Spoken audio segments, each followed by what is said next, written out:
Hello everyone, welcome to week 2. Today guys we're going to be working on chapter 3. We're going to talk about chapter 3, which is chemistry of life.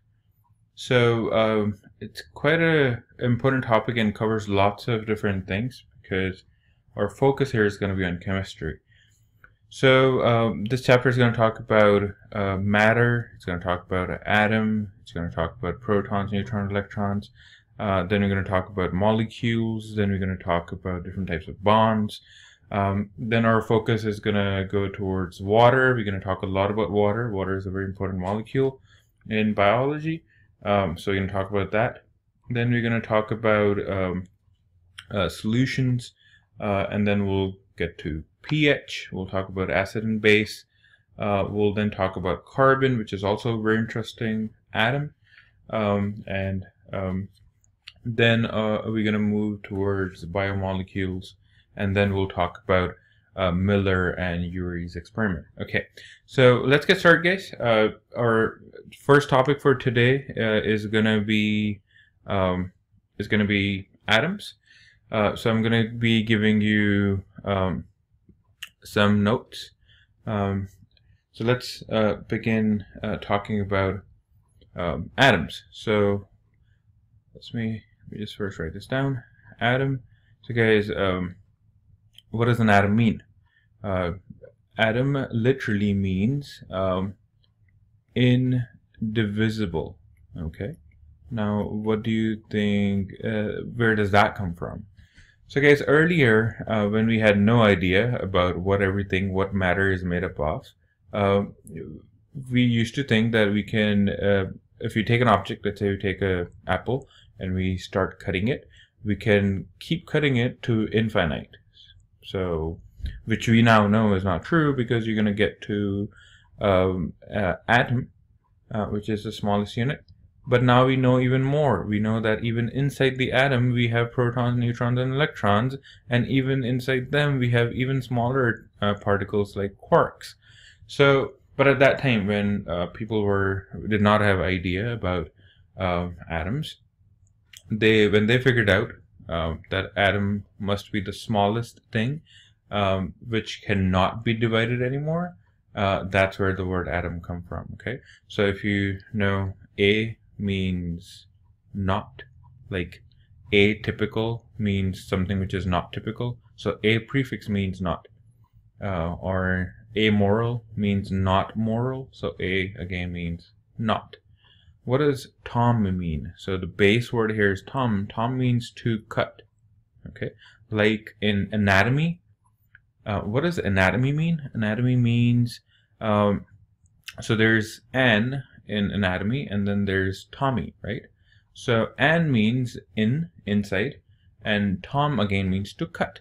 So when you cut open an organism and you study an organism by cutting it open, it's called anatomy, right? So that's where this tom also comes from. Tom means to cut. So not cut means something that is not divisible, something that you cannot divide anymore. But is that true anymore? No, it's not. Atom can be divided into more subatomic particles. Okay, so let's first see what does an atom look like. This is again going to be a picture of just a diagram of what an atom should be. So atom, if you want to try to draw it circular, if this is your atom, in the middle of the atom, this is called a nuclei. This is the center of the atom, and inside the atom, what do we have, guys? We have protons and we have neutrons. Okay, so inside the atom, guys, inside the atom we have subatomic particles. Okay, what are those subatomic particles? One is proton, one is neutron, and then the third one, guys, is what? It's electron. Okay, all right. So protons have what charge? Protons are positively charged. If you have taken chemistry before, protons have a positive charge, so they are positive. Okay, neutrons are neutral, as the name suggests. Electrons are negatively charged. Okay, so they're negatively charged. So proton positive, electron negative, neutrons neutral. Who is in the center? Protons and neutrons, both of them are here concentrated in the center of the atom. And where are the electrons? Electrons are here outside. Okay, now guys, when we draw this, we are actually showing as if electrons have a very fixed path, like let's say Earth goes around Sun in a very fixed orbit, right? Do you think Earth can actually change its orbit and then go into Jupiter's orbit or Saturn's orbit or Mars orbit? No, of course not. It doesn't do that. Do electrons go the same way? No, they don't. Electrons can actually move around. Okay, they do not have a fixed orbit like Earth has. But still, to keep everything simple, we use this model of an atom, which is easy to understand. So you got nuclei in the center, which has protons and neutrons, and electrons are going around as Earth may be going around the Sun. Okay, so that's what an atom looks like. Now let's talk about atomic number, mass number, and then we'll talk about isotopes. Okay, so first of all, let's see atoms. Let me see if here's the periodic table. So these are all the atoms that we already know that exist on Earth. You can see on your top left, this is where the periodic table starts. It says number 1 here, and then it has this weird number 1.008. After 1, where do we go? We go to 2. This is He. What does H stand for? H stands for hydrogen. He stands for helium. Now you see these numbers on top, number 1, then you have number 2, and then here, then you have number 3, then you have number 4, and you have number 5, 6, 7, 8, 9, and 10, and so on. And we have got 118 here. Where you see 112, that's the last one that we know. So what is this number on the top called? This number on the top, guys, is called atomic number. Okay, what is this number in the bottom called? It's called atomic mass. Okay, now for hydrogen, these numbers are pretty close, but when you go to other atoms, you're going to see they're almost double. So helium has atomic number of 2, and it has atomic mass of 4. Okay, why is there a difference? Because atomic mass is sum of number of protons and number of neutrons. Okay, let's go back and to our notes. So what is atomic number, first of all? So when you were looking at helium had 2 written on top on periodic table, and then it had 4 with some numbers. We'll just stick with 4. So what is this number on top called? This is called atomic number. Atomic number. Okay, what is this number in the bottom called? This number is called atomic mass. It has different names. So atomic mass, or it's also called mass number. Okay, it's a number of how much mass it has. Okay, so atomic mass or mass number. Different periodic tables will say this differently. The actual symbol is actually written this way. Write the helium, that's a symbol for helium, and then I put 2 in the bottom, and then I put 4 on the top. That's how actually you're supposed to write a symbol for an atom if you want to show the atomic number and atomic mass. But you see on the periodic table, 2 was on the top, and then 4 was in the bottom. That's just how periodic tables can write them. What you have to know is whichever periodic table you're using, the smaller number is atomic number, and the bigger number is atomic mass. If you just understand that, you're good to go. Write it on top, write it on bottom, it doesn't matter. The smaller number is the atomic number, the bigger number is the atomic mass. Okay, so what does atomic number mean? So atomic number is the number of protons. Okay, so atomic number is equal to number of protons. So guys, tell me, what do you think helium has how many protons? Because helium has 2 atomic number, that means it has 2 protons. So helium has 2 protons. Great. Now, how many electrons does a helium have? So how many electrons? Now guys, as far as you have a neutral atom, what do we mean by neutral atom? So if I keep writing this helium as helium, it's a neutral. If I start putting charges on it, like positive or negative, now helium does not go positive or negative because it's very happy with what it is right now. Let's take another example, okay? Let's talk about sodium. Sodium is Na. If I write Na plus, now my sodium is not neutral anymore. If I write sodium as sodium, it's neutral. This is neutral. This is not neutral. This has a charge on it. This is called positive ion, or also called cation. So cation. Okay, it has a positive charge. What does positive charge mean, guys? Positive means that it has lost something which was negative. That's why it has now an extra positive charge. Now, if you go back and remember what was positive and what was negative between these subatomic particles, guys, these three are subatomic particles. See, they're inside the atom. So what's a better name than that, right? Subatomic particles. That's these three guys. Okay, so protons are positive, electrons are negative. Sodium plus means it has more positive than negative. That's why it ends up with a positive charge. Where did this extra positive charge come from? We did not add a proton. Okay, that you can never do. What you can do though is remove or add electrons. Okay, electrons are negatively charged. So when sodium is +1, what does it mean? It means it has lost an electron. Okay, so because electron was negative, that's why now sodium has a net more positive charge. Okay, so but this is again when you have a charge on an atom. Okay, if there's no charge on the atom, if sodium was just written as sodium, like you see here, this is sodium. This has how many electrons? This has equal number of electrons as many protons we got. Okay, so let's go to helium. Helium has how many protons? 2 protons. So it'll have how many electrons? Number of electrons is going to be how much? 2 electrons. Okay, so the number of electrons that helium has is 2. Why? Because protons are also 2. Number of protons will be equal to number of electrons when? Only when you have a neutral atom. Okay, so what do we mean by neutral atom? By neutral atom we mean it does not have a charge. See, there's no charge here.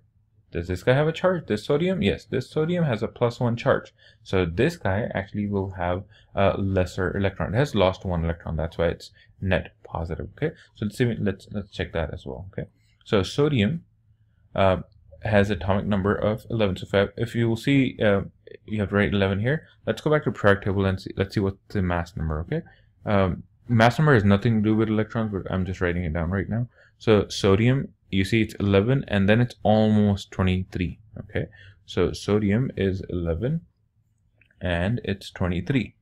So guys, you tell me which one is atomic number, which one is mass number. You can pause the video right now and tell me which one is atomic number, which one is atomic mass.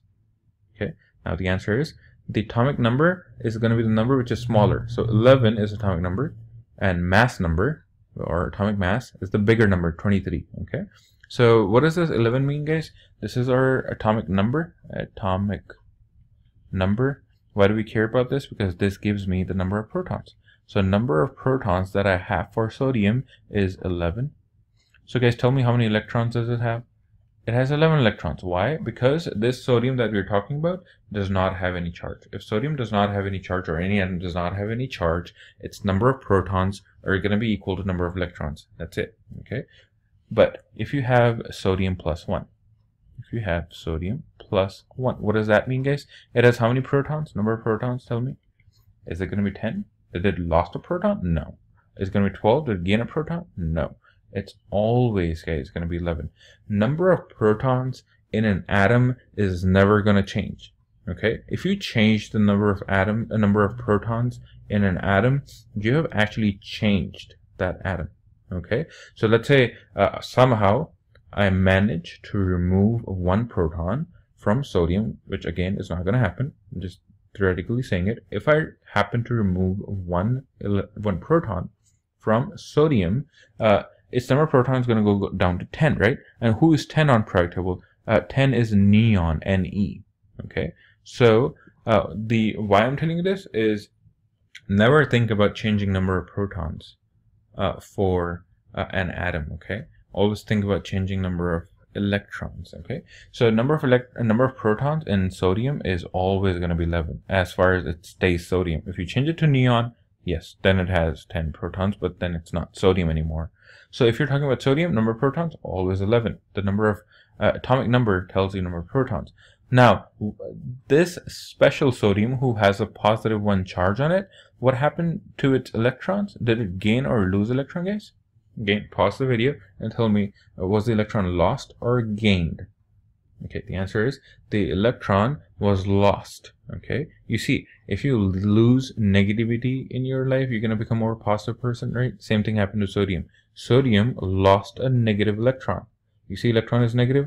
Now sodium becomes positive. Okay, so now how many electrons did this guy lose? Because this is +1, this is telling me that sodium has lost 1 electron. So now it has how many electrons left? 10 electrons. It used to have 11. It lost 1 electron. Now has only 10 electrons. Okay, so that's the story for atomic numbers, number of electrons. Now let's go to number of protons. Okay, now I'll go back to this sodium. Okay, this sodium who has 23 mass number. Again, what is mass number? Okay, so atomic mass or mass number is equal to number of protons. Who was protons, guys? The guy sitting in the center with the positive charge, plus number of, guess what? Neutrons. Okay, so guys, protons and neutrons come together and give you the mass number or atomic mass. Okay, so if sodium have, let me write this down again, sodium is 23 on top and 11 on the bottom, so this is atomic number, so it has 11 protons, so we understand that. So if it has 11 protons, how many neutrons do you think sodium have? See, we just learned atomic mass is equal to number of protons plus number of neutrons. So do we know the atomic mass of sodium? Yes, 23. Do we know number of protons for sodium? Yes, 11. We just figured that out. So how many neutrons does this guy have? So number of neutrons is going to be equal, you should be able to do this math, it's going to be equal to 12. So it has 12 neutrons. Okay, now you're going to wonder, where did the electrons go? Do electrons not have any mass? Electrons do have mass, but their mass is so small compared to neutrons and protons that for our simple calculations, we just ignore them. Okay, compared to the mass of neutrons and protons, electrons weigh very little. Okay, and that's why we ignore their mass. It's not that electrons don't have a mass. Okay, so the total mass of an atom comes from its protons and neutrons combined. Okay, and how do you know number of protons? You know that from the atomic number, which is this smaller number. Atomic mass is 23, so 23 minus 11 is going to be 12, and that is going to be equal to number of neutrons. So now you should be able to figure out, by looking at the periodic table, that which atom has how many electrons, how many protons, how many neutrons. First, always figure out protons, and then number of electrons, and then number of neutrons we figured out is by finding the difference. Okay, right, now let's continue and talk a little bit more about isotopes. Okay, so what does isotope mean? So guys, isotope is just a fancy word. What it actually means is versions. Okay, so if you buy a shirt, you can buy it in different colors, right? Same shirt but in different colors. So those are, let's say you get a red, blue, and orange shirt, and they're all same size, same type. So you got 3 different versions. One was red, so they're based on different colors, right? So do atoms also come in different versions? Yes. So same type of atom. Guys, again, tell me what identifies the atom. Is it the number of protons, neutrons, or electrons? Pause the video. The answer is it's the number of protons who identifies an atom. That's what makes an atom an atom. It's a number of protons. Okay, so if you change number of protons, you're basically changing an atom. Let's talk about carbon. Okay, so carbon is probably going to be our favorite atom in this whole chapter and also biology. It's an organic considered, so any molecule that has carbon in it is considered organic, and our body has lots of carbon. Okay, so our focus right now is on carbon. Okay, tell me, based on periodic table, can you tell me what is the atomic number, atomic mass of carbon gonna be? Let's go to the periodic table. Where's carbon? Carbon is right here. You see 6 and 12. Now, without knowing which one is atomic number, atomic mass, tell me which one is atomic number, atomic mass. The number which is smaller is the atomic number. So in carbon, 6 is going to be the atomic number. and 12 is going to be the atomic mass, right? Now guys, again, this is not to confuse you, but usually atomic number is written on the bottom and atomic mass written on the top. Periodic table will just write them differently, okay? And that should not confuse you, because we learned that smaller number is atomic number. So carbon is 6 and 12. Is that the only version of carbon that's available? No.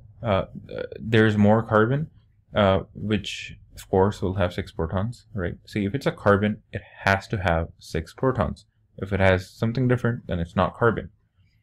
Now you can find more carbons which actually have a different atomic mass. So you can find a carbon who has atomic mass of 13. You can find a carbon who is again 6. A number of protons always constant, okay? But you can go to 14 atomic mass. Now guys, can you tell me why is the atomic mass changing? What would be changing? Is it number of protons changing, number of neutrons, or number of electrons which is affecting the atomic mass? Now if you understand atomic mass, you know it's the sum of number of protons and number of neutrons, right? So our protons are staying the same, 6, 6, and 6 on all these 3 cases. So what is changing? What is changing is number of neutrons, right? So each carbon here, this is one isotope, this is one isotope, this is one isotope. So for carbon, you have multiple versions or multiple isotopes, okay? One is C12, carbon 12, one is carbon 13, one is carbon 14. What is different in them is the number of neutrons. So how many number of neutrons do we have in this guy? It's 6. How? 12 minus 6. This guy has how many neutrons? 13 minus 6, so 7. How many neutrons does this guy have? 14 minus 6, so 8. So these 3 carbons have same number of protons, but different number of neutrons. Okay? All right.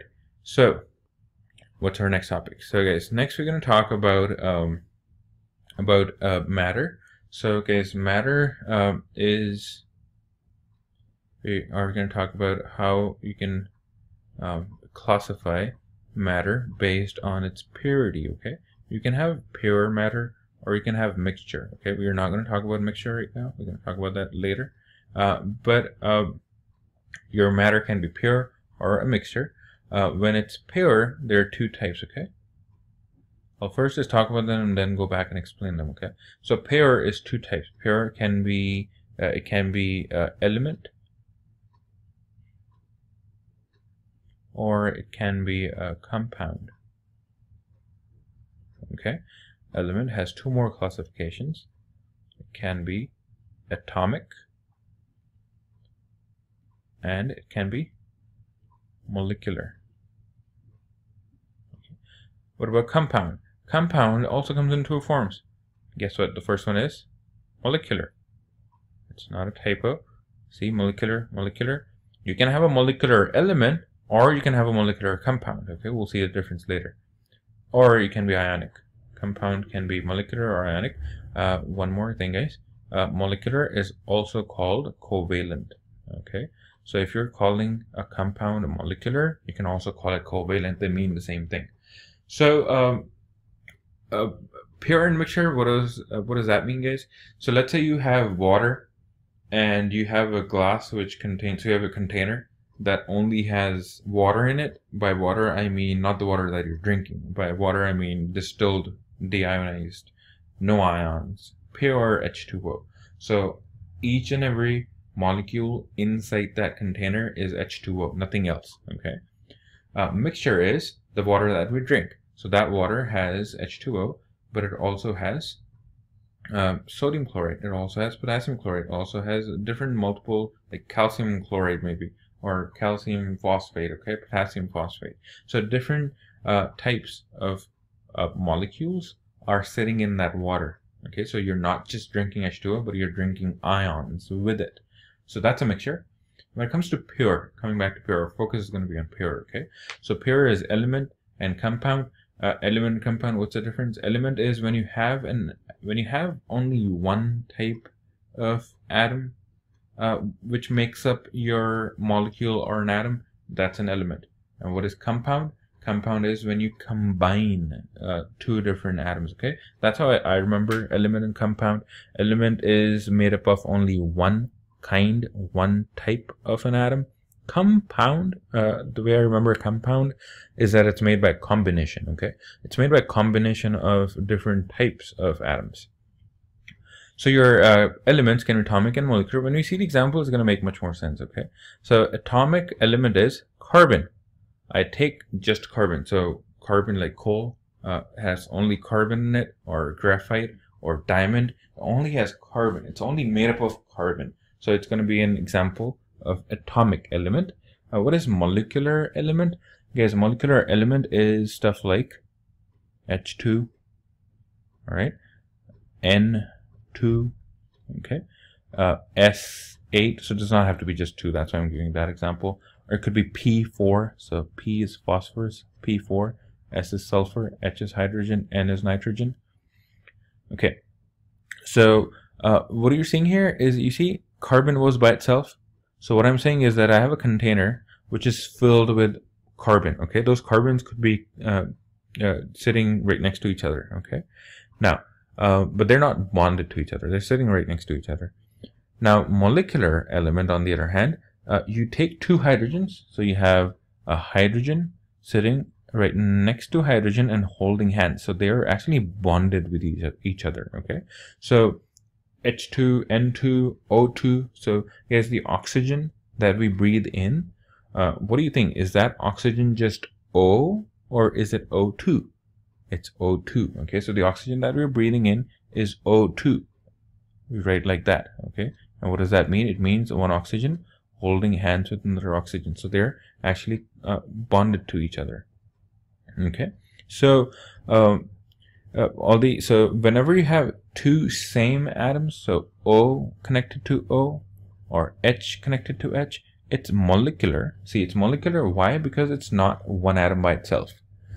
You see, this guy was atomic. One carbon sitting by itself, not bonded to another carbon. Okay, remember that. O2 or H2 is O connected to another O, H connected to another H, P4, 4 phosphorus connected to each other. Okay, so those are all molecular element. This is still an element. Why? Because O2 is still two oxygens, right? It's not hydrogen connected to oxygen.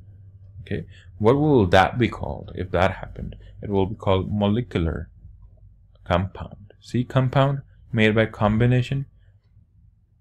Compound is made by combination. So guys, what is an example of molecular compound? Like H2O. What is H2O made up of? Oxygen and two hydrogens. You see, there are multiple kind of atom. There's hydrogen and there's oxygen. So two different types of atoms. You call that molecular compound. Okay, so for something to classify as a molecule, it should have two atoms connected to each other or more than two. Okay, that counts as molecule. But when is it a molecular element and when is it a molecular compound? It's a molecular element when it's same type of atoms connected to each other. It's a molecular compound when there are two different atoms connected to each other. So oxygen and hydrogen. Okay. Now, what could be other examples? Is carbon dioxide, carbon monoxide, H2S. You see, every time you have two different atoms connected to each other. Ionic, we'll not get into too much detail of that, guys. But for example, sodium chloride, it's ionic. Because you have a positive guy connected to a negative guy, and that makes it ionic. Okay, all right. Now, guys, something that is connected to this is we're going to talk about different types of bonds that exist in biomolecules. So bonds, guys, you have two major kinds, and then there's a third one. There's always a debate on this, guys. First, now these two you have, must have learned before, must have heard of them before. So bonds can be covalent bond, or they can be ionic bonds. Then the third one, in chemistry, people don't like to call it a bond. I mean, the name, of course, has bond word in it, so it's called hydrogen bond. But if you ask a chemistry person, he's going to say, okay, a hydrogen bond is not a bond, but it's a intermolecular interaction. But for our purpose, we'll just, since it says bond, we'll just name it as bond. So we have a covalent bond, ionic bond, and hydrogen bond. What do we mean by each one? Okay. Now, covalent bond is actually the strongest bond in biology. Okay, why biology? Because what happens, guys, is covalent bond is the strongest because in the water, ionic bond dissolves very, very easily. Okay, if you take NaCl, sodium chloride, table salt, and you put it into water, what happens? It splits or dissociates into Na plus and Cl minus. Let me talk about this, okay? So you take CO2 on one side, CO2. Now, guys, remember we talked about this before. CO2 here, it was covalent or molecular compound. So this CO2 is example of what? Covalent bond. So inside CO2, this is what CO2 looks like, okay? If you have studied Lewis structures before, this is what it looks like. Carbon connected to another oxygen, carbon connected to another oxygen, and with two bonds, okay, for each one. So guys, this bond right here is called covalent bond. When do you make covalent bond, guys? When you have two atoms, like carbon and oxygen, and both are non-metals. Let me quickly show you this on the periodic table. So guys, you see the staircase? So on the right hand side of the staircase, all this blue stuff is non-metal. It says right here, non-metal. Stuff on the left hand side, all this green, guys, they're metals. Things which are sitting on the stair or just below the stair are called metalloid. They have properties of both metal and non-metal, okay? So tell me, guys, where's carbon and oxygen? Are they metal or non-metal? Carbon is sitting right here. Oxygen is sitting right here. Both are non-metals, okay, sitting on right hand side of the staircase. Both are non-metals. So both are non-metals. So what? See, if you have two non-metals connected to each other, they are going to make a covalent bond. Okay, so this is a covalent bond. Ionic. When do you call a bond ionic bond, guys? When you have anything positive connected to anything negative. You see, if you have a positive and a negative charge, they're going to attract each other, and that results in ionic bond. Okay, covalent bond. Somebody may be partially negative, partially positive, partially negative, partially positive. But for ionic charges, something has to be totally positive, totally negative. For example, you take a metal and a non-metal. Okay, here for covalent, remember non-metal, non-metal. For ionic, it's metal and a non-metal. So metal always loses electron. That's why it's positive. And then on the other hand, you have Cl with a negative charge. Why? Because non-metals always like to gain electrons. See, if you lose electron, you become positive. So now if you gain electron, you're going to become negative. Okay. So sodium loses to become positive. Chlorine gains electron to become negative. So now sodium is positive, chlorine is negative. You see, one has a positive charge, one has a negative charge. This results in that attraction because of the different charges. Positive and negative attract each other, and that results in ionic charge, ionic bond. Okay, so NaCl, when they are going to connect to each other, NaCl, then that's called ionic bond. Okay. But CO2 or H2O or H2S, the examples that we saw before, two nonmetals connected to each other, they make covalent bonds. Okay, so here sharing of electron takes place. Sharing of electron. So what is going to happen? Carbon is going to put one electron, oxygen is going to put one electron, and then they're sharing those two electrons. Okay, for covalent bonds, guys, remember, you are not transferring electrons, okay? Carbon is not taking away or giving away its electron, okay? Same for oxygen. Oxygen is not taking or giving away the electron, okay? They just put their electron in the center, and now both the atoms can, share, can consider those to be, like the electrons that they don't own but they rent. Okay, so it's basically sharing. So oxygen put one electron in the center, carbon puts one electron in the center. Again, they're not losing those electrons entirely. Okay, so covalent was sharing of electrons, where, as I was saying before, carbon puts one electron, oxygen puts one electron, and that these two are shared. So carbon still owns its one electron, oxygen still owns its one electron, but they keep it in the middle, and you'll learn later it's actually not in the middle. So they're sharing those electrons, and that's considered one bond, and that's a covalent bond. Okay, now what happens in ionic bond? Sodium lost the electron to chlorine, so chlorine gained the electron from sodium. That resulted in sodium being positive, chlorine being negative, and that causes them to attract to each other because of the positive and negative charge. Now what happens in hydrogen bond, guys? Hydrogen bond is not considered like a strong bond like ionic bond or covalent bond, but again, in biology, since everything is happening in water, it kind of changes, and hydrogen bond gains that important. There's that importance that hydrogen bond carries, because all the time all the reactions are happening in the water, so water can do hydrogen bonding, and that's what matters the most. So let's quickly see what is hydrogen bond. Why does hydrogen bond happen? Okay, what do you need for hydrogen bond to happen? So let's quickly first talk about water a little bit. So H2O, that's water, has two hydrogen and one atom and one oxygen atom. So oxygen goes in the middle and then connects to one hydrogen and connects to another hydrogen. Okay, why does a bond ever form first, guys? What type of bond do you think this is?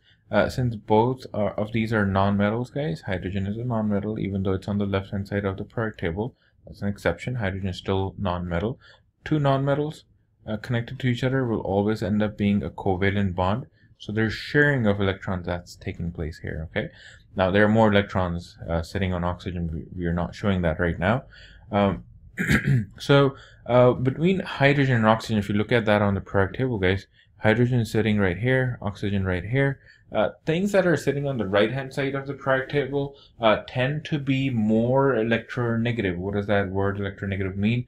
It just means that they love electron more. They have a stronger hold of their electron, okay, when they make a bond. So if you have a covalent bond, and as I said before, things on the right hand side are stronger, they're more powerful, they're more electronegative in their attraction towards the electron. So what happens, guys, is when this is a covalent bond, right, between O and H, but it's not equal sharing. Okay, it's not that the electron that hydrogen puts in the middle and oxygen puts in the middle is right in the center of hydrogen and oxygen. That doesn't happen. What happens is oxygen is stronger, so it actually pulls the electron more towards itself. So what's happening is the electrons that the shared electrons between O and H are being pulled towards oxygen. I'm not saying that oxygen gained the electron of hydrogen, then that will become ionic. That's not happening. Okay, what's happening is that oxygen is pulling the electron more towards itself. And guess what is the charge of electron? What will happen if oxygen pulls the electron more towards itself? See, if you gain an electron, if you gain one electron, you become -1.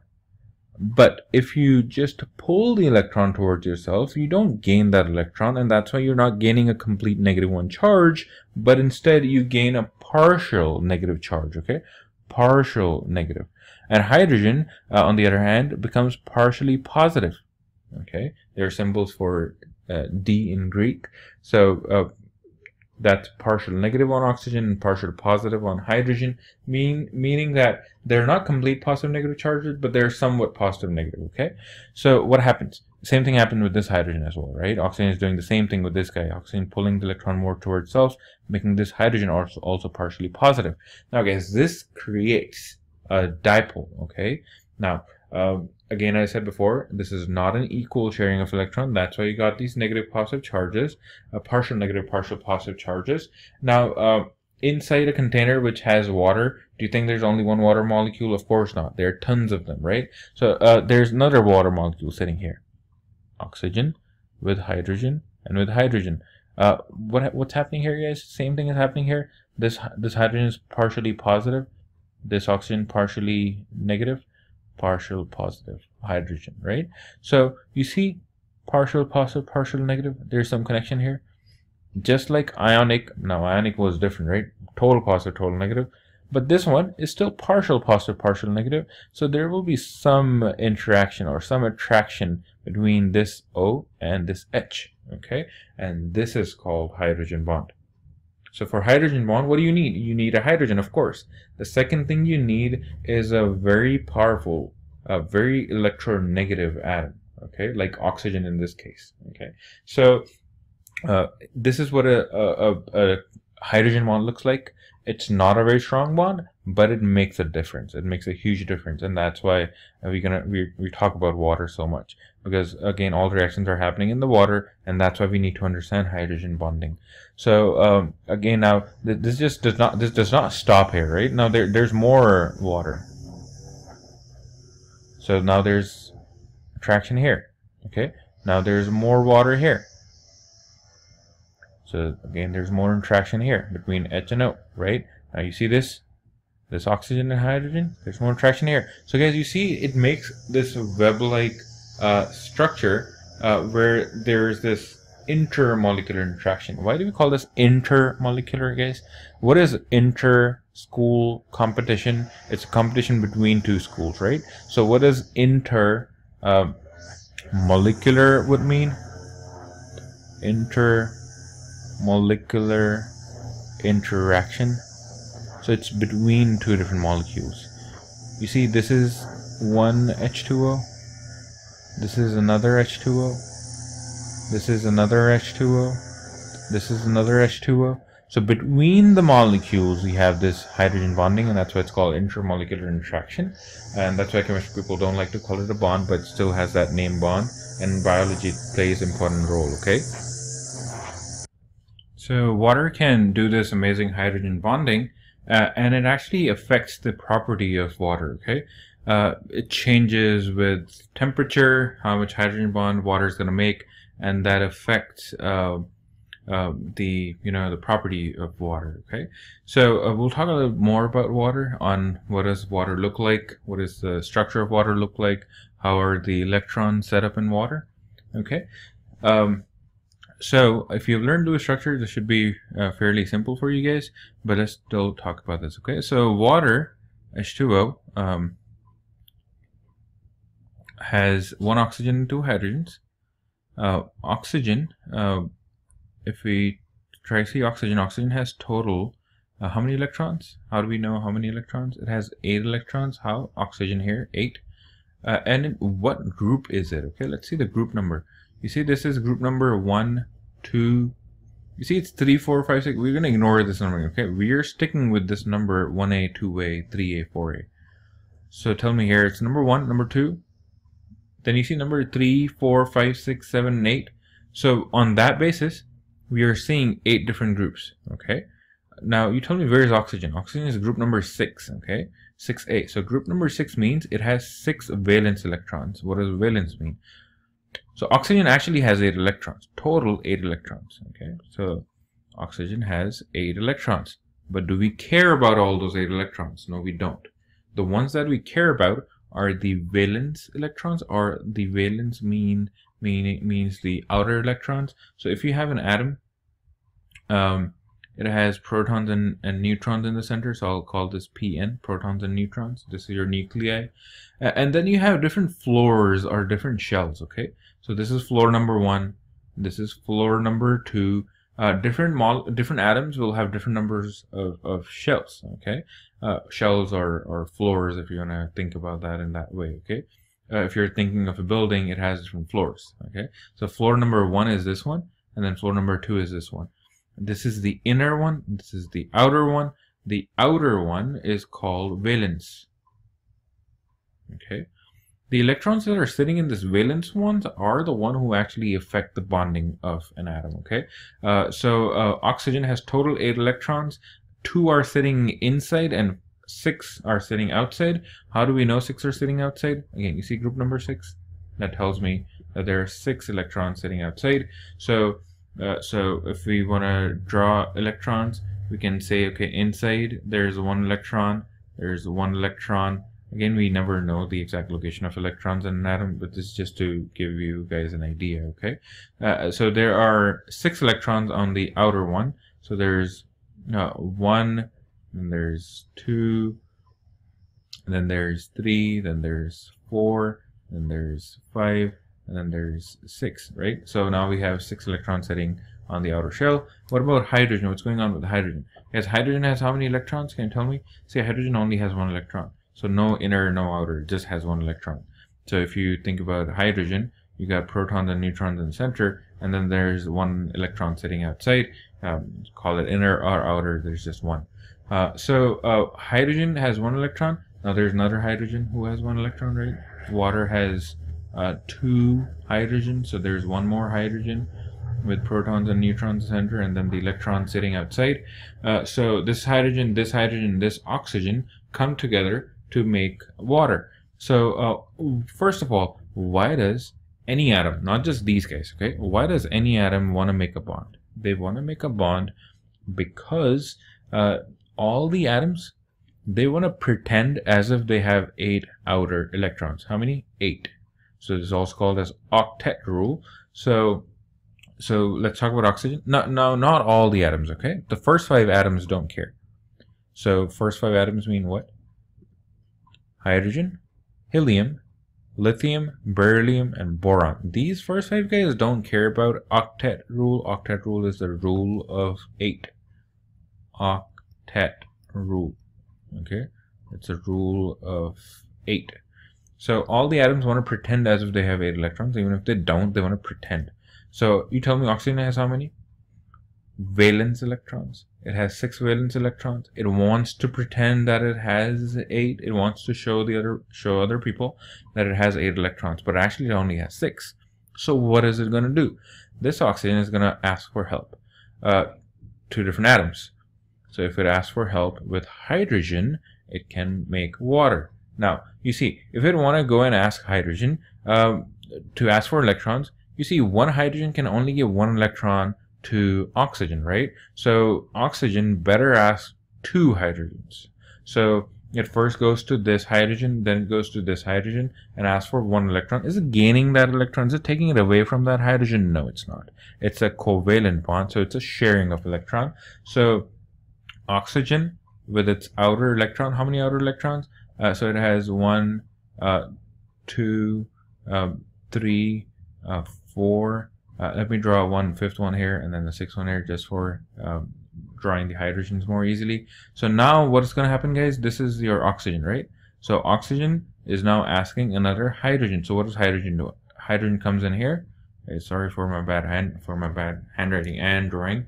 Also, I'm drawing this on a digital pen and a tiny board. So I'm getting habitual of this, okay?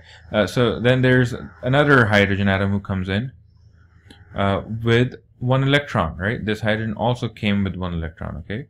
So hydrogen is coming, you see this is that electron that you're talking about. Hydrogen is coming with their own electrons, and oxygen was also there with its electron. So now you see, for making a bond, you need 2 electrons. 1 came from hydrogen, 1 came from oxygen.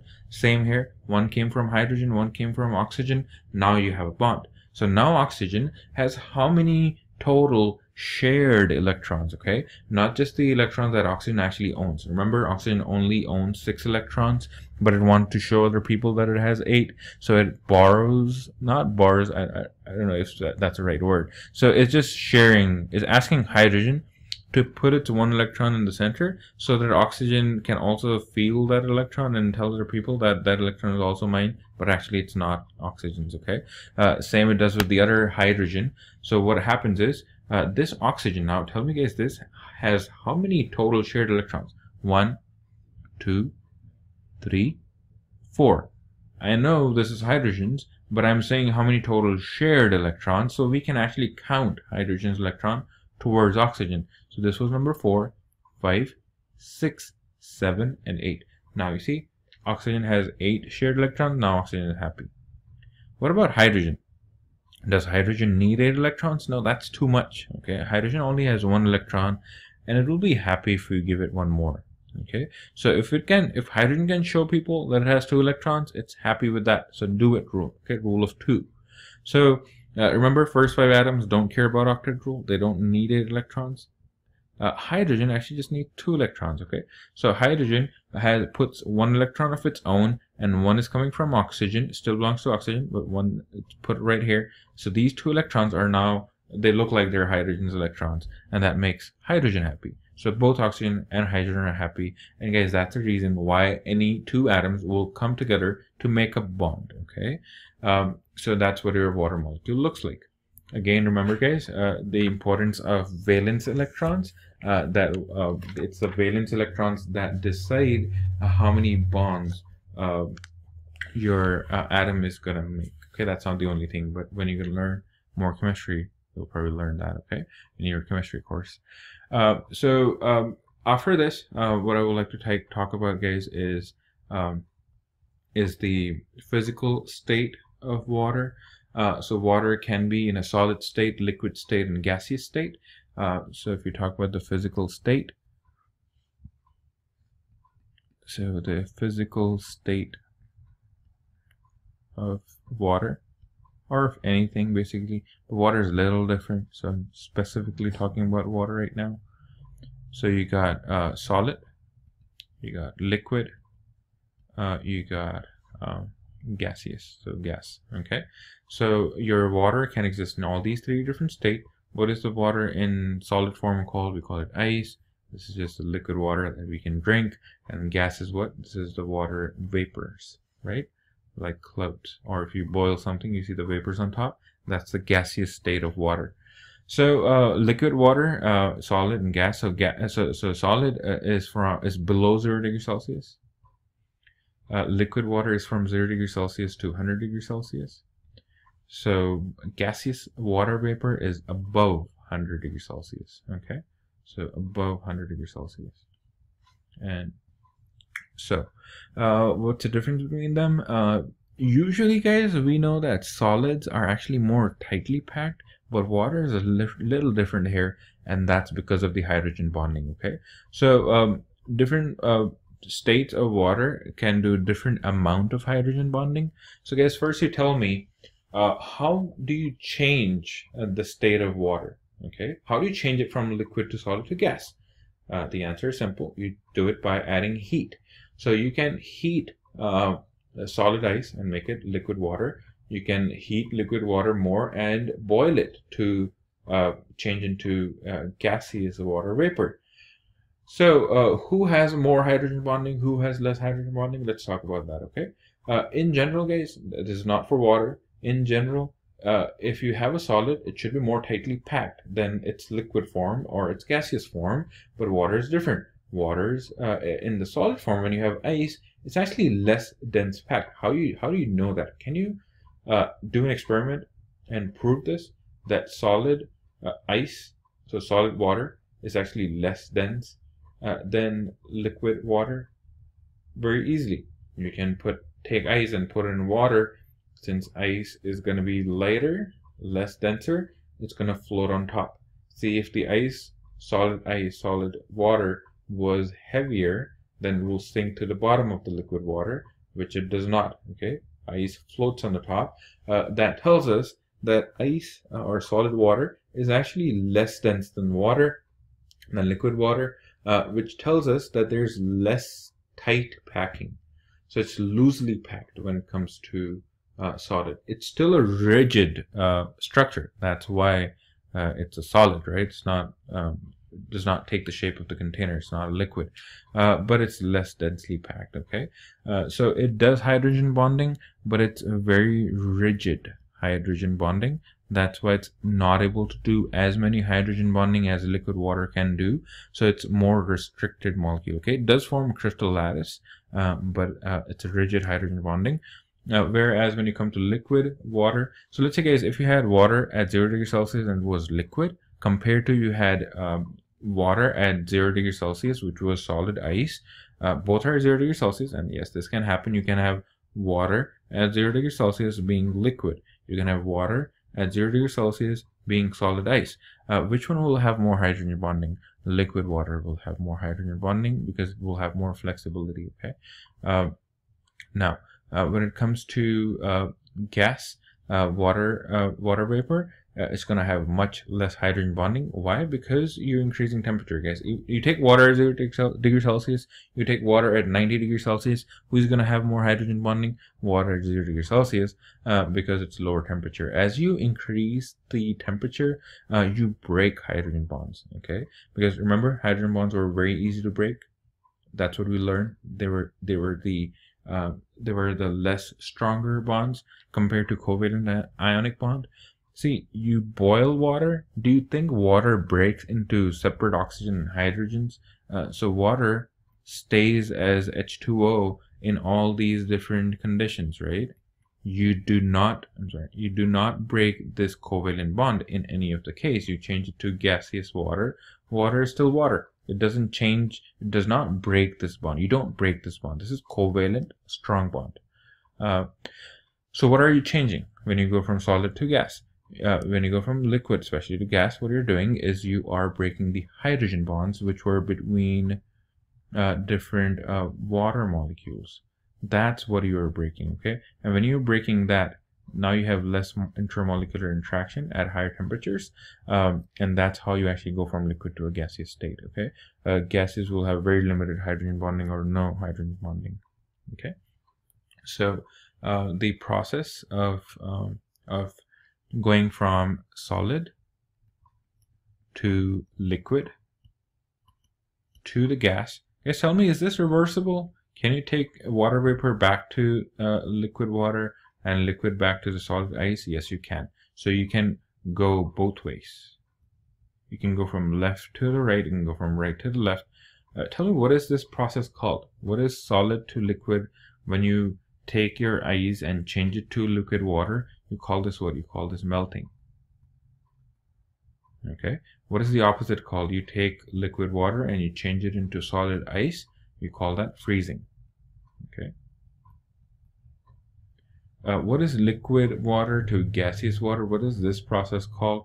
This is called evaporation or boiling. Evaporation and boiling, two different things. If we'll get a chance, we'll talk more about that later. And then gas to liquid is called condensation. Okay, that's how clouds will change into water that precipitates in the form of rain. So how does this work, guys? If you put in the heat, you go from left to right. If you take away, if you remove the heat, you go from right to the left.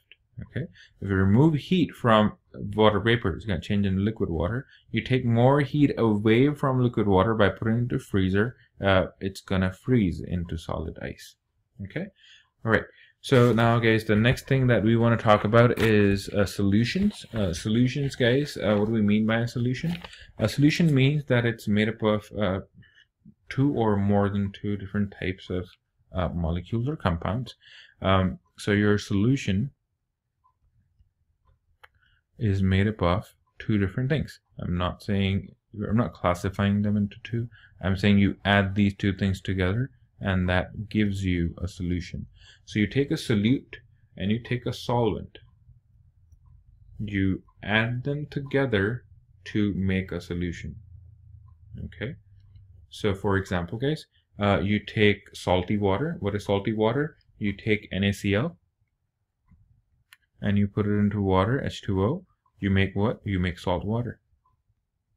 That's a solution. So it's a salt water solution or NaCl solution that you made by doing what? By taking solute. So what is solute, guys? The thing that you put into the solvent. So the smaller thing, the amount which is the thing which is in the smaller quantity, smaller amount is solute. Okay, and solvent is the one that you're mixing into. So if you're making salt solution in water, water is the solvent and solute is NaCl or salt or anything that you're adding. Okay. On the other hand, if you're making a salad dressing, let's say a salad dressing which has vinegar and then oil in it, then you have made a solution, but now your solvent is different. Your solvent now is oil and your solute is vinegar, and you're adding vinegar to the oil. Okay, so it's just the quantity wise. If the thing that you're putting into that thing which is the thing that you're adding is solute, where you're adding is solvent. As simple as that. Okay, all right. Now the next thing that we're going to talk about is, guys, the acid-base solution. Now we're going to talk about pH scale and stuff like that. So acid and base, two very opposite things. Can you give me an example of an acid and a base? If you think about it, acid, for example, HCl or H2SO4, or acetic acid, CH3COOH. So these are different acids. What is this guy called? Hydrochloric acid. What is this guy called? Sulfuric acid. What is this guy called? Acetic acid or ethanoic acid. Again, you don't have to remember these at this point. So HCl, hydrochloric acid, these all three guys are acids. What is special about acids, guys? What do you see common? Do you see this? Hydrogen, hydrogen, hydrogen. So acids will always have a hydrogen, and they will be willing to donate that hydrogen. Okay, so if I take HCl, now guys, acid is an acid in presence of water, but just for simplicity, HCl will break into H plus and Cl minus. Can you explain me what happened here? So HCl, Cl gained the electron from where? From hydrogen. So hydrogen lost the electron, became a proton. So H plus is called proton. Why is it called proton, guys? See, hydrogen had only one proton and one electron. You lose that electron, what are you left with? Only proton. So why not just call it proton? So H plus is called proton. So guys, acids donate protons. Okay, they give you H plus. On the other hand, what does a base do? Okay, base has two definitions. One is it accepts or gains the H plus. The second definition is it can give you or donate OH minus. Okay, so it loses OH minus. You see, acid and base are very different. Acid donate or give away H plus. Base accepts the H plus. That's why they're opposite. But base can also donate OH minus depending on base to base. Okay, so for example, NH3 can take H plus. You see, accept H plus. So what is this going to become? NH, how many hydrogens, guys? 3 hydrogens here. I give it one more, it becomes NH4. And you see this has a 0 charge, no charge here. This has a positive charge. Total is going to be +1. NH4 positive. This guy is a base. What is NH3 called, guys? Can you give me a name for this? This is called ammonia. Okay. All right. So ammonia is a base because it can take H plus. It can accept H plus. Another example of a base, more commonly, guys, NaOH, sodium hydroxide. Na stands for sodium. OH stands for hydroxide. It's a combination of oxygen and hydrogen, and it's called hydroxide. So sodium hydroxide, what does this guy do? This guy is the second definition.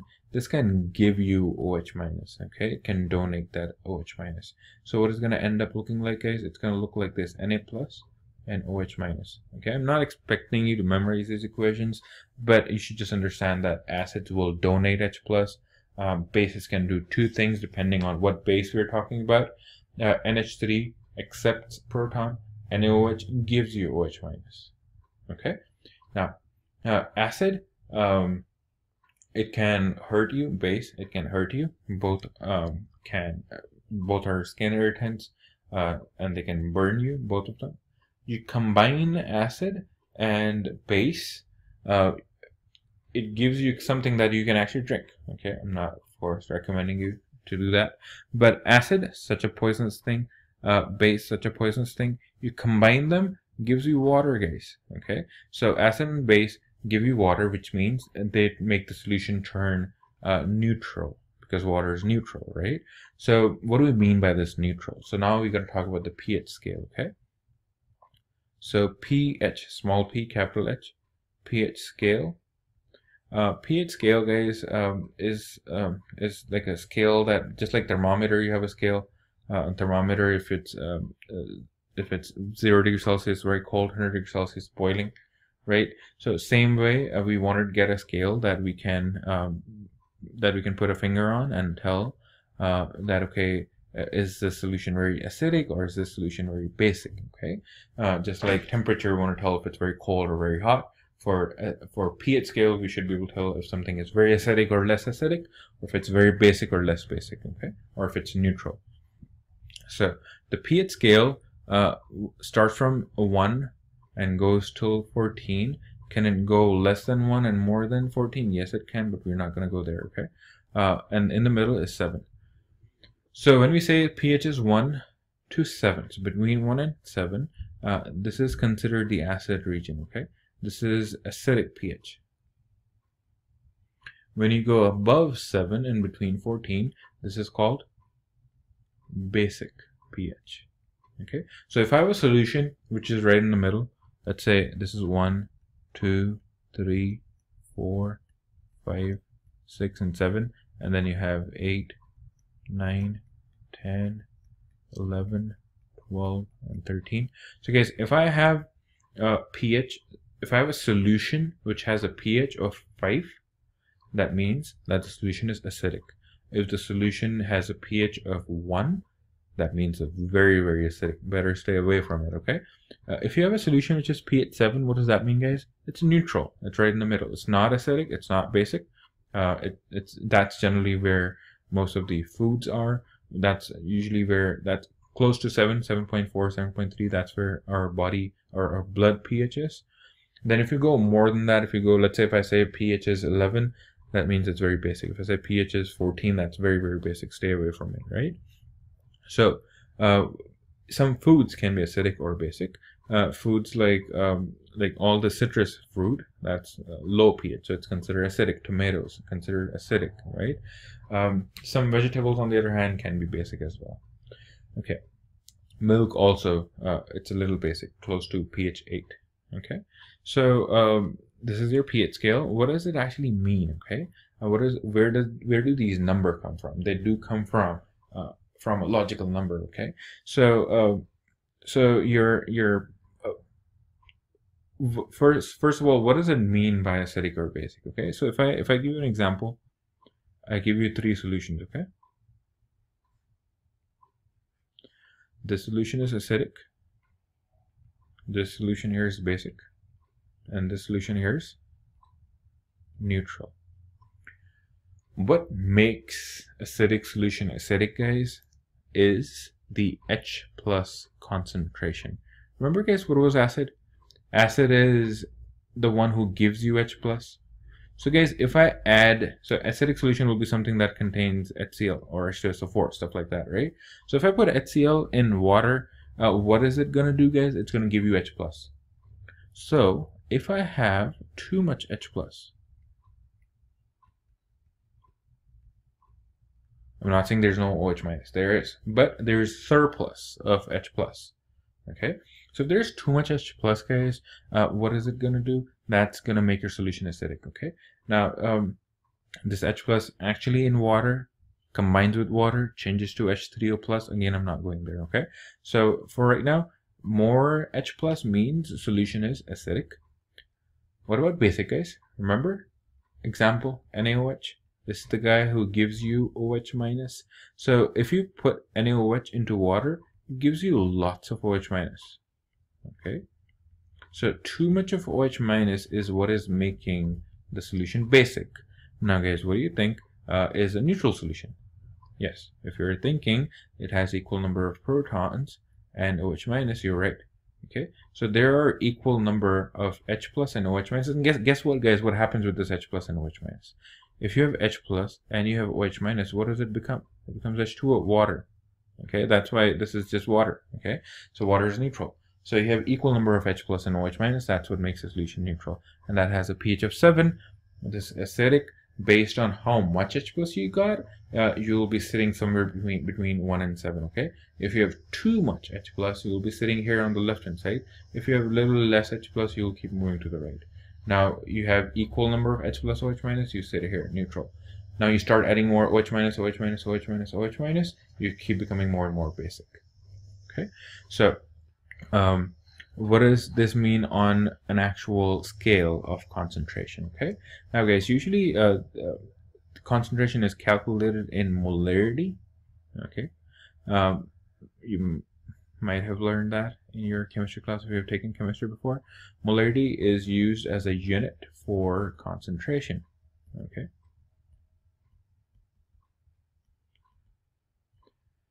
So guys, can you tell me if I tell you that there is a concentration of 10 10 to the power -1 capital M, that's molarity. If I have 10 to the power -1 molar H plus concentration solution, and then I have a second solution who is 10 to the power -2 capital M H plus, and then I have a third solution 10 to the power -3 capital M H plus. See what I'm trying to say here is that I have 3 different solutions. This container has solution and its concentration is 10 to the power -1 capital M. This one is 10 to the power -2, and this one right here is 10 to the power -3. Okay, so this is basically concentration of H plus. Okay, so 10 to the power -1 means 0.1 molar. This means 10 to the power -2, guys, means what? 0.01 molar. What does 10 to the power -3 mean? 0.001 molar. Guys, tell me, out of these three, who has the highest concentration of H plus? The one on the far left hand side, this has maximum H plus ion concentration. This one has less. This one has even more less. How much less? Can you tell me that? 0.1 is how much bigger than 0.01, or I can ask you, 0.01 is how much smaller than 0.1? 1 time, 2 times, 3 times, 5 times, 10 times, 20 times, 100 times? How many times? Yes, the answer is 10 times. So 0.1 is 10 times bigger than 0.01, or you can say 0.01 is 10 times smaller than 0.1.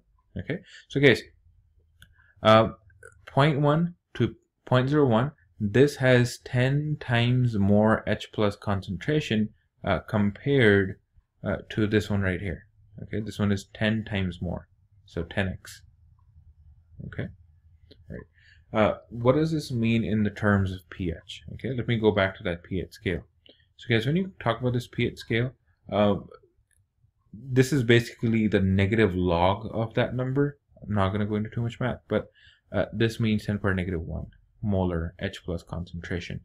So guys, when it comes to H plus concentration, pH of 1 means 10 to the power -1, pH of 2 means 10 to the power -2, pH of 3 means what, guys? 10 to the power -3, pH of 4 means 10 to the power -4, pH of 5 means 10 to the power -5, pH of 6 means 10 to the power -6, this is 10 to the power -7, 10 to the power -8, and so on. This is 10 to the power -14 on far left.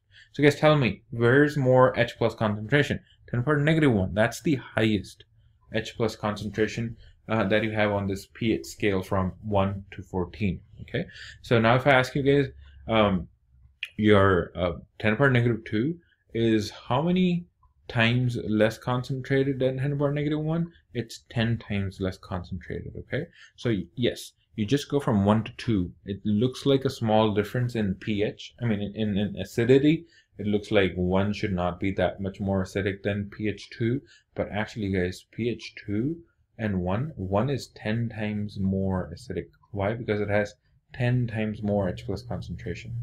Okay, so I hope that makes sense to you guys. Okay, so if you want to compare, let's say 10 to the power -2 to 10 to the power -5, if I ask you what is the difference in H ion concentration, guys, so simply do this. Okay, write 10 to the power -2 on top, the bigger number, and 10 to the power -5 on the bottom. You can plug this into calculator. What you're going to get here is 10 to the power +3. Okay, so what is this telling me?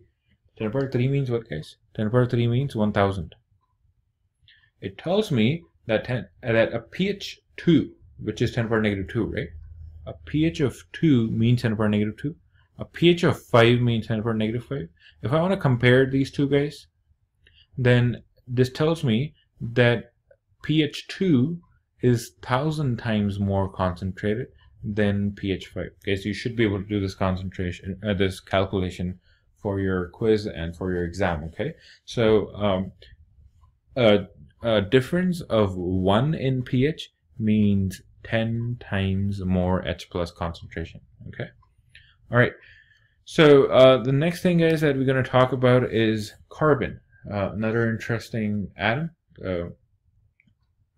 So first we talked about water molecule. Now I'm going to talk specifically carbon. Okay, why does carbon interest us so much? All the biomolecules that we were going to talk about later, like proteins, carbohydrates, fats, and then nucleic acids. All of these guys are made up of carbon. So there are more atoms, but the main structural atom is carbon. Okay, carbon has this very different property, a very useful property of forming longer chains. Okay, so carbon can connect with another carbon, and keep doing that. So it can make long chains. And guess what will happen, guys? You can make polymers. You can make huge molecules out of carbon. Okay, it can make complex molecules like the ones that we're going to study later. So let's talk a little more about carbon. Carbon, you guys tell me, what is the number of protons? 6. Mass number 12. We got this from periodic table. Now guys, tell me, what is the number of valence electrons on carbon? Can you tell me that? Valence electrons, if you remember, valence electron means the electrons which are the outer electrons. Yes, from the periodic table we can find that. So this is carbon right here, with 6 written on the top. You tell me, what is the number of valence electrons? If you remember this from earlier, then pause the video and tell me, what is the number of valence electrons in carbon? Okay, what is the answer? The answer is, you see group number 1A, 2A, 3A, 4A, 5A, and so on. Carbon is 4A, so it has 4 valence electrons. Okay, so group tells you valence electrons. So carbon has 6 electrons total, but again, we don't care about all of them. We care about the one which are, so this is carbon, this is the center, then you have the outer shell, this is one shell, and then this is the second shell. Excuse me. So this carbon here has how many inner electrons and how many outer? Outer, as we just learned, are 4. So there are 4 electrons sitting outside, and then there are 2 electrons sitting inside. Okay, so 4 outer electrons, valence electrons, and 2 inner electrons. So your carbon has 4 electrons. Remember, oxygen had how many? Oxygen had 6. So how many bonds was oxygen making? Okay, so oxygen was making 2 bonds, if you remember. That's why it made H2O, right? So oxygen had 6 electrons. It wanted to pretend as if it has 8 shared electrons. But for carbon, it has how many valence electrons? Carbon has 4 valence electrons. If carbon wants to pretend that it has 8 valence electrons, then what is it going to do? It's going to go and ask for 4 more electrons, right? It's going to go and share 4 electrons. So here's carbon. I'm going to just draw the Lewis structure or Lewis symbol for carbon. This is our carbon sitting with 4 electrons, 4 valence electrons, right? The outer electrons. We are not showing you the inner electrons here because they don't participate in a bond. Okay, so now carbon has 4 electrons and it wants to have 8. So what should it do? It can ask for hydrogen to come in and share its 1 electron. Does that make carbon happy? Just a little bit, but it wants more hydrogens. How many more? It needs 3 more. Why 3 more? Because then it's going to have total 8 electrons. Total 8 shared electrons.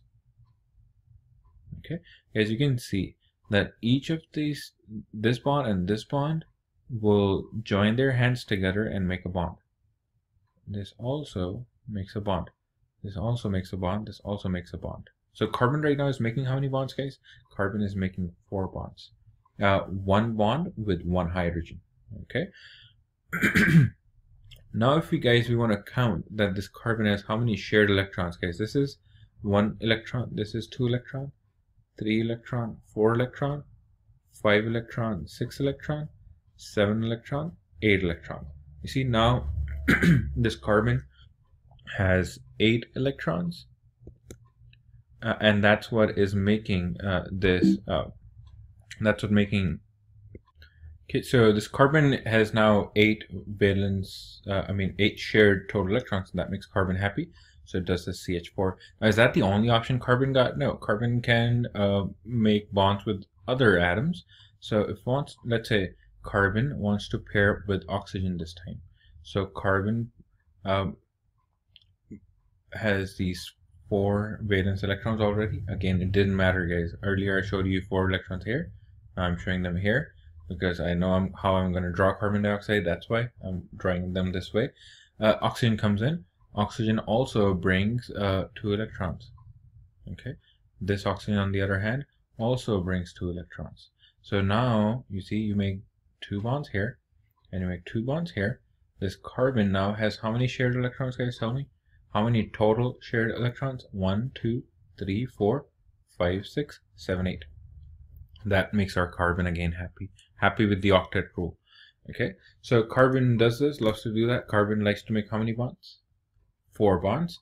Those could be 4 individual bonds or with different atoms, or it could be 4 bonds, so double bond and a double bond with 2 atoms. Okay, so that's what carbon does. Now the next thing, guys, that I want to talk about is biomolecules. We have multiple types of molecules, also called macromolecules. This is where our different types of molecules comes in our body. So guys, our body has multiple types of molecule. The first type, I don't know to call it type or not, but your biomolecule can either be a protein. So these are 4 big classifications. It can be a protein. It can be a carbohydrate. It can be nucleic acid, or it can be lipid. Okay, so LIPIDs. So you got protein, carbohydrate, nucleic acids, and lipids. Okay, so proteins are made up of what molecules? So all the molecules that I'm showing you here, guys, they're a polymer. Okay, so they are a polymer. What does polymer mean?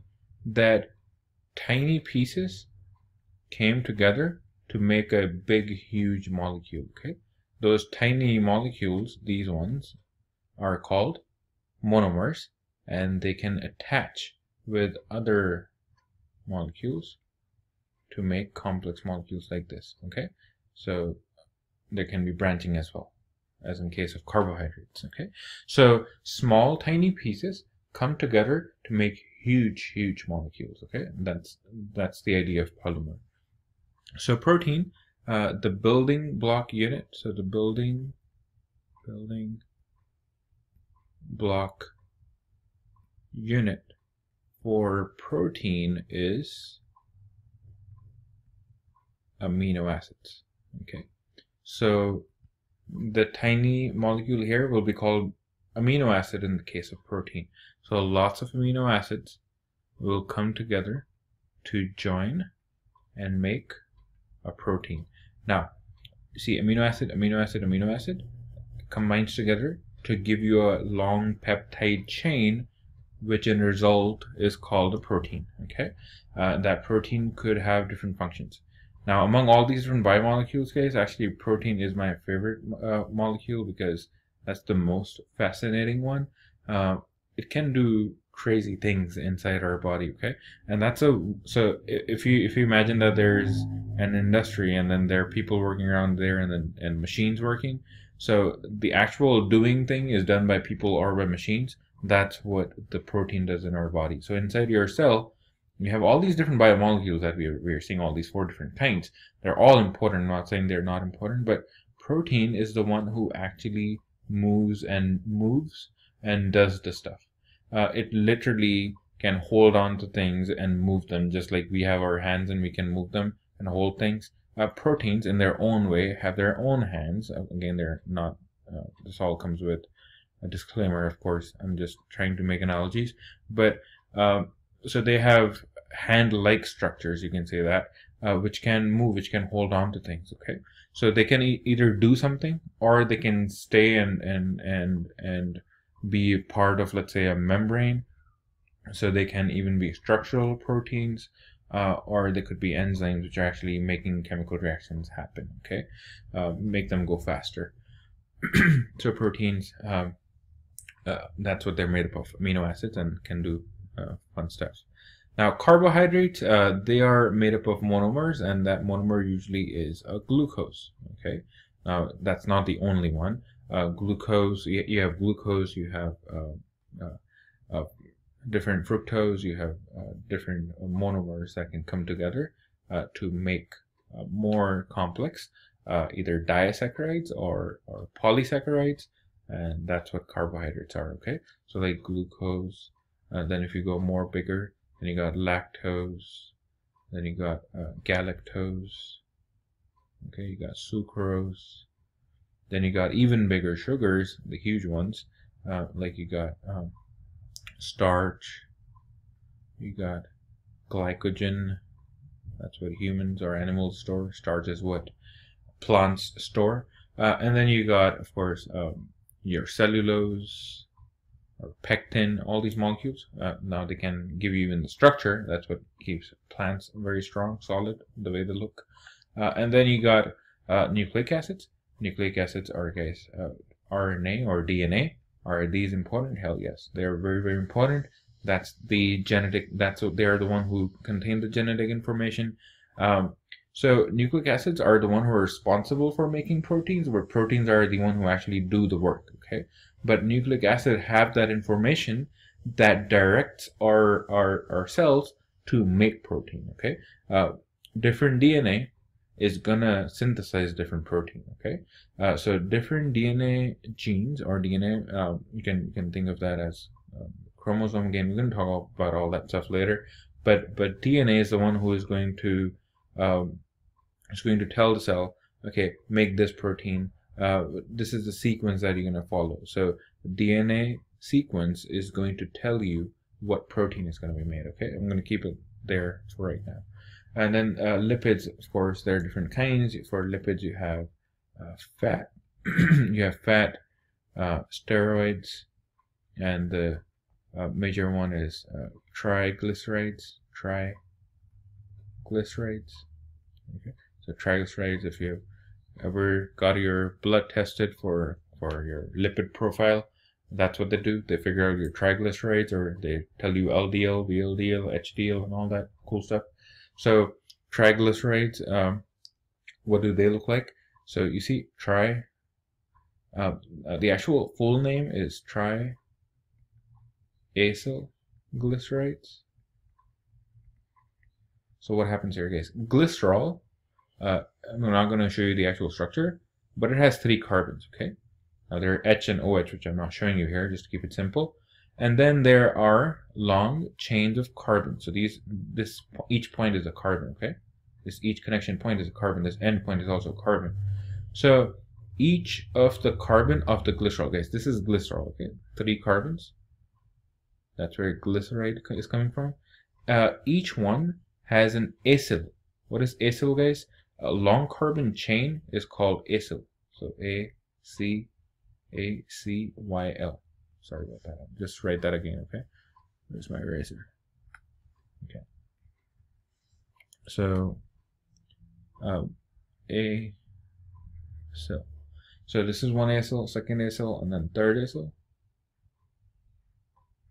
Okay, now this could be different sizes, okay? This could be like 18 carbon long, this could be 16 long, or it could be again 18 long, or 20 carbons long, or 10 carbons long.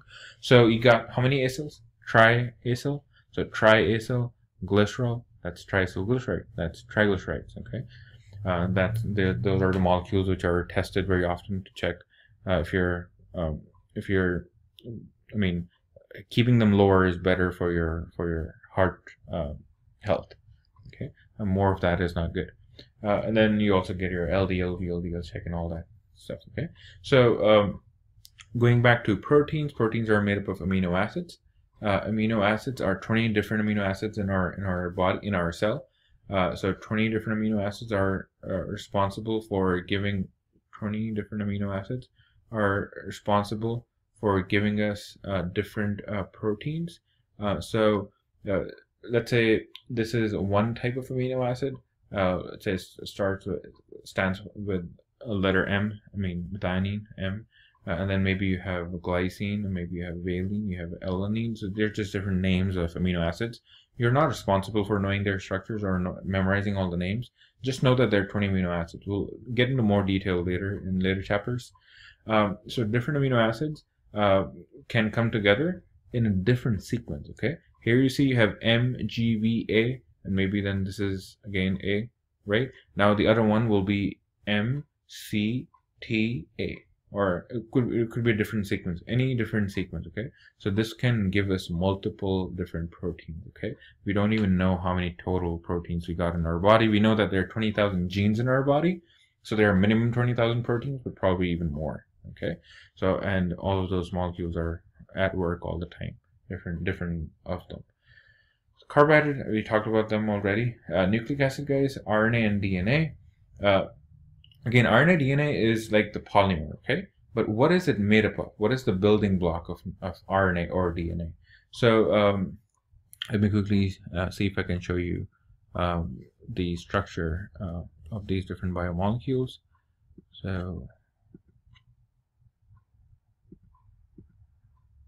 okay. Right. So DNA is made up of deoxyribonucleotide. Again, we're going to talk more about this in our later chapter in more detail of what different bases we have and all of that. But for right now, yeah. So you have either nucleotide or nucleoside. These are two different words. It can be very confusing because they mean two different things. So guys, this is your DNA, right? This huge long thing, that's your DNA. And in that, so that DNA basically is made up of nucleotides. Okay, so you have these two words, nucleoside and nucleotide. Remember nucleoside and then remember nucleotide in alphabetical order. What do I mean by that?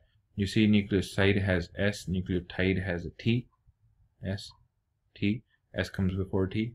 So nucleoside is actually smaller and nucleotide is bigger. Why is it bigger? It has an extra phosphate. So it has everything that nucleoside is, but has extra phosphate. Okay. So nucleoside, you have a sugar. Okay. And to that sugar, you have a base connected. Okay. Now those base, again, AGTC, adenine, guanine, thymine, cysteine.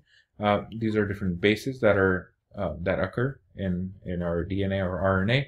So there's a sugar, ribose sugar, which has a base connected to it.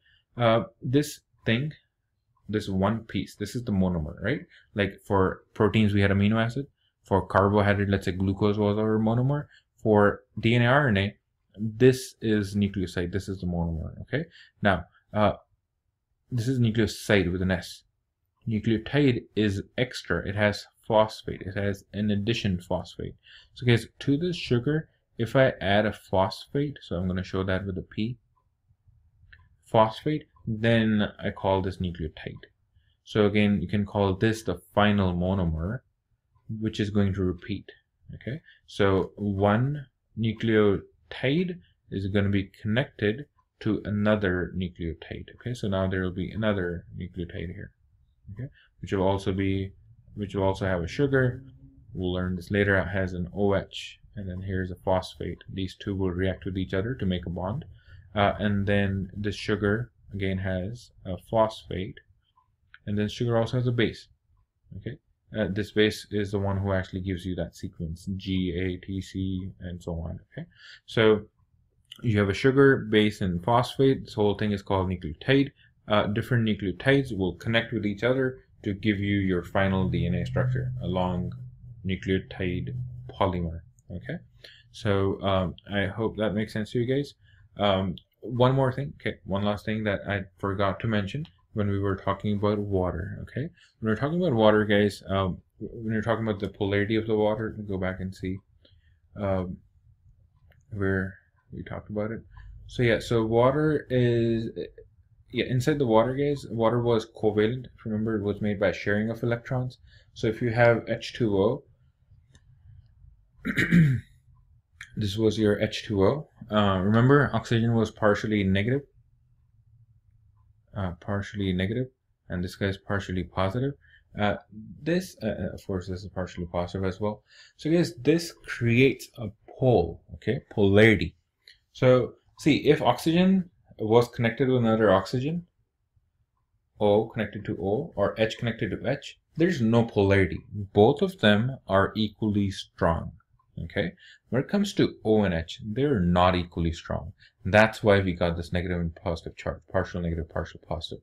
Does these two HH or OO have partial positive, partial negative charge? No, they don't, because they are equally strong. But H2O, when you have OH bond, these two bonds are not equally strong, and that's why it's called a polar covalent bond. Okay, now guys, for covalent bond, I want to further classify this into two types. You can have a polar covalent bond, or you can have a non-polar covalent bond. What does non-polar mean? HH, OO, CC. So when you have two atoms and they're same, no one is stronger than the other, the electrons will be right in the middle when they share them. That's non-polar. There's no pole. There's no positive, negative. But when it comes to polar, CO, HO, OF. So one atom is stronger than the other in pulling the electron. Between C and O, O is stronger than C. In O and H, O is stronger than H. In O and F, F is more stronger than O, okay? F is the strongest one. Next is oxygen, okay? So when you have one strong atom pulling the other weaker atom's electron, you create a polar bond, and this results, not just this, but also the structure, the actual shape of the molecule. We're probably not going to talk about that in this class, but that molecule, the shape and if the bond is polar or not is going to decide if the molecule is going to end up being polar or non-polar. For water, this molecule, since the bond for us is polar and there's no symmetry inside the molecule, that makes our molecule polar. So what I'm trying to say here, guys, is H2O is a polar molecule. So this H2O is polar molecule. What does that mean? Okay, polar molecule means it will only dissolve other things that are polar or ionic. Okay, so things got to have a charge on them if they want to be soluble in a polar solvent. Okay, so remember, guys, when we were talking about the solutions, we had, okay, where did the solution go? Yeah, here. So solutions, you have solvent, water. So guys, tell me, water is what, polar or non-polar? Water is a polar solvent. See, a polar solvent will only dissolve polar solutes in them. Polar solute, or the one that have charge, like the ionic one, like NaCl. You see, NaCl, you put NaCl in polar solvent, dissolves happily. You take sugar, glucose, it's also a polar molecule. You put it in water, dissolves very easily. You take oil and put that in water. Is that going to dissolve? No. And you've seen that before. You can try that even if you want. So oil is non-polar. Okay. So these are two different sites. One is polar, one is non-polar. If you're talking about the solvent, polar example is water, non-polar example is oil, so different fats, or even benzene. Okay, so these are very, very nonpolar solvents. You take water, you put it in oil, they hate each other. They don't want to dissolve into each other. They'll form two separate layers. You take benzene and water, they don't want to dissolve. They hate each other. Now, you take salt in water, dissolve very happily. You take salt and put it in oil, it's not going to dissolve. See, if one thing dissolves in polar, it's not going to dissolve in non-polar, okay, in general. There are molecules which can dissolve in both of them, and they're amphoteric, so they can dissolve in polar and non-polar. We're not talking about them right now, okay? In general, if you take polar, non-polar, mix them, they don't mix, okay? So if you want to, let's say you take vinegar and again oil, and you combine them. So vinegar is acetic acid. It's dissolved in water. What does that tell you? Vinegar must be polar. That's why it dissolved in water.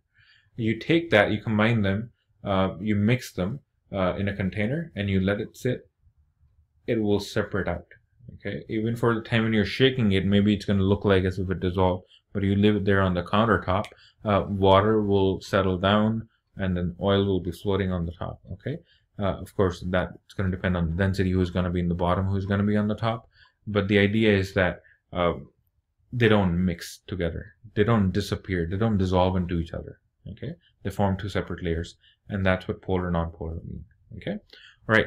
So I think we're done with this so far, except one thing, which is very, very important experiment that I want to bring your attention to, which is the Miller and Urey's experiment, and this was talked about in this chapter. So guys, if we talk about the origin of life, we're not now talk about the origin itself, but the idea was, since we talked about all these complex biomolecules, they're huge molecules, like proteins and DNA and all of them. People were wondering, how were these molecules made 4 billion years ago when the Earth formed? Okay, so when the Earth formed, were these molecules already there? Of course not. There were simpler molecules that were already there in the atmosphere. So there were things like, you can say water was there, you can say hydrogen was there, you can say nitrogen was there, or you can say ammonia was there, you can say methane was there, or we can say carbon dioxide was there, carbon monoxide was there, hydrogen sulfide was there. But do these molecules look complicated to you guys, like what a protein molecule would look like? I'll show you later how big protein molecules or carbohydrates or lipids or nucleic acids can be, but just trust me for right now for that they're huge complex molecules, whereas these are tiny molecules, simple molecules. Can these ever, by a natural process, by a natural chemical reaction, ever change into those complex molecules? Because we were thinking, okay, do we need actual cell, or like an organism or a cell, to actually make a biomolecule like carbohydrate, lipid, and fat and proteins? Or can those be synthesized under natural conditions without having any living thing, or without having a cell? Okay, so Miller and Urey did this experiment in 1952. So Miller, I think, is a graduate student at University of Chicago, and he was working under Urey, so he was his mentor.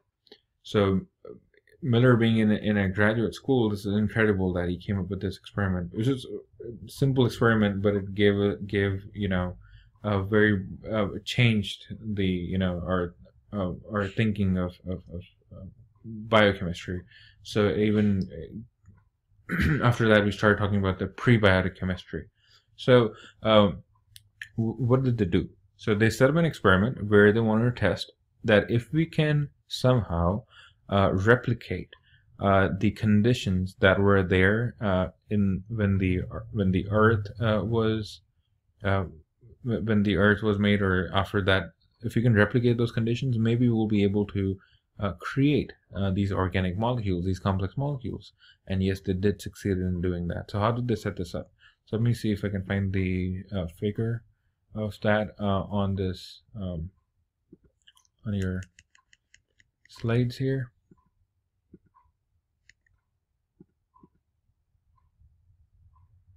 Okay, so guys, this is the Miller-Urey's experiment.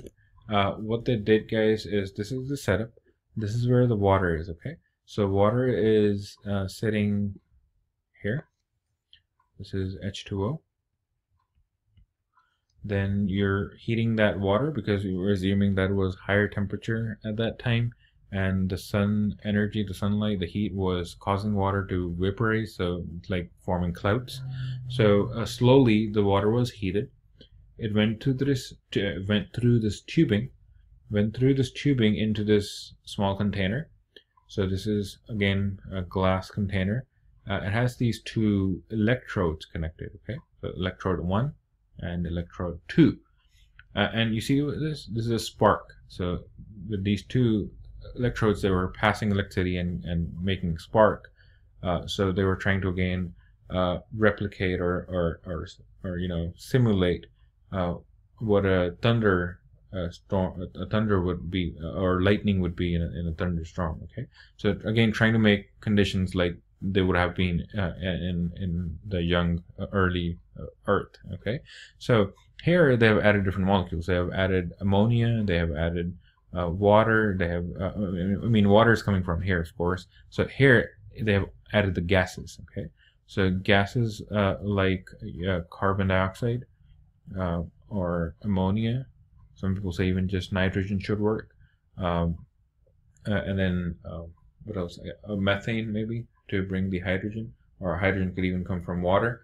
So all these different gases, along with H2O, which is also in the vaporized form, so it's also gaseous right now. So write H2O vapor, water vapor here. So now you have water coming from here. You have different gases here, and now there's two electrodes on with electric spark.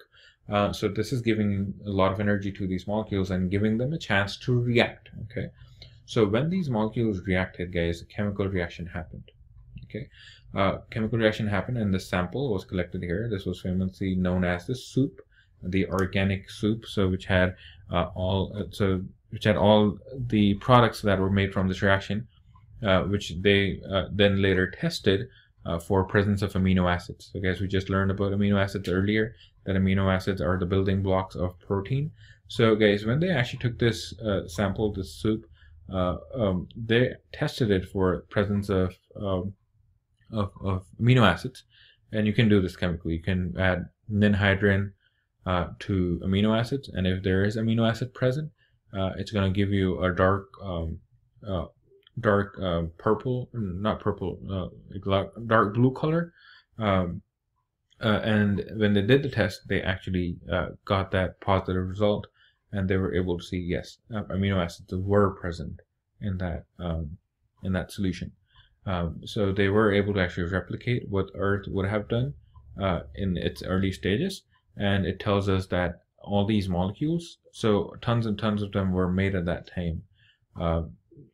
And not just in Earth, but also in different planets, because the meteorite samples have been seen, which also had amino acids present in there. So the idea is that without any actual living cells, just by natural chemical reactions, simple molecules like CO2, I'm sorry, I wrote this NH2. This is NH3, ammonia. Or N2 or CH4 or water, they can give you complex molecules like amino acids. Okay, so that was the finding of this experiment. It was considered very groundbreaking. So now, guys, I think I've covered most of the thing that I wanted to cover here for this chapter. So each week, guys, I'll be posting videos like these for the topics that I want you to focus on, and the topics that I think students will find helpful if I had made a video.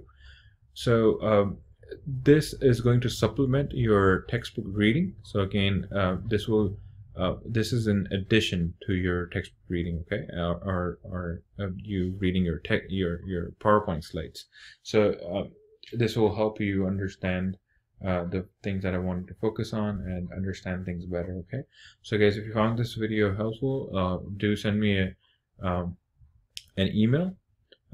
This will encourage me to make more videos like these, and also I would like to listen to your comments on what do you think. Let's do your feedback on what do you think, how these videos could be better. Okay. Again, this is my first time that I'm using videos for this online class. So any suggestions will be helpful. Okay. And again, remember guys, follow all your deadlines. Announcements each week are telling you when is everything due. And if you go to that week module, you can see that there's a study quiz each week. There's inquisitive quiz each week. Make sure you get that done. And then your exam later on, you can check your schedule when is your first exam going to be. Hopefully you find this video helpful, guys, and send me an email about your feedback. Okay. Thank you so much for putting the time listening to me. Thank you, guys.